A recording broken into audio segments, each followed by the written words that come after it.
dahil may mga halaman. Di ba?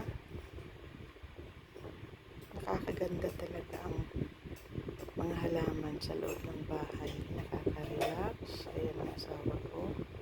Nagkakape. Ayan. Hindi pa maayos yan. Ayan. This is our simple house.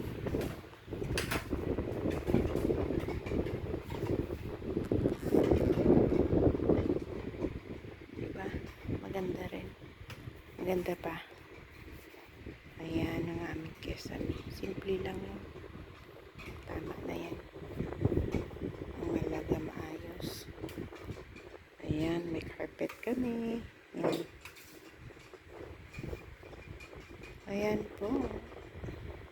Salamat po sa panonood. Thanks for watching everyone. Zoom ko nga ito para makita nyo. Ayan. Diba? Ayos. Maganda talaga. Diba? Bye-bye. Thanks for watching everyone.